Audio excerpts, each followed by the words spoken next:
Hello and welcome back to this course. Today in this video we are going to compare interface with the abstract class.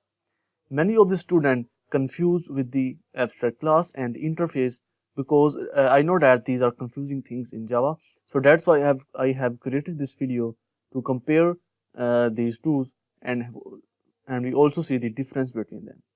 So first of all, types of methods. Interface can have only abstract methods.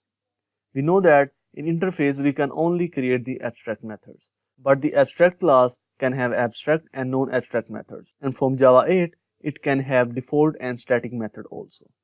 So this is one of the biggest difference between the abstract class and interface, that in interface we have only abstract methods, and in abstract classes we have both abstract and non-abstract methods.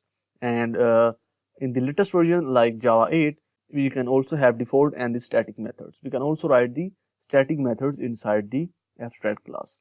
Second thing is final variables. Variable declared in Java interface are by default final. When we discuss about the interface, I have told you one thing, that by default the variables created inside the interface are static and final.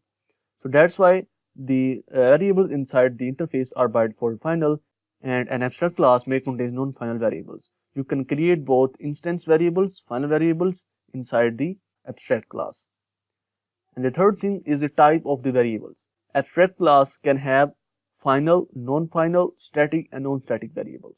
This is the same thing, that the variables inside the abstract class may be instance variables, may be final, may be non-final, static, non-static. You can create any type of variables inside the abstract class. But when we move toward the interface, then interface has only final and static variables. We have discussed it before. And the fourth thing is the implementation. Abstract class can provide the implementation of the interface, and interface cannot provide the implementation of an abstract class. So this is the difference between the abstract and the interface. And now a Java interface can implement it using the implements keyword, and abstract class can extend it using the keyword extends. So this is another comparison between the abstract and the interface. And next we have the multiple implementation. An interface can extend another interface only. For example, interface cannot extend a class. Interface can only extend the interface. And an abstract class can extend another Java class and implements multiple Java interfaces.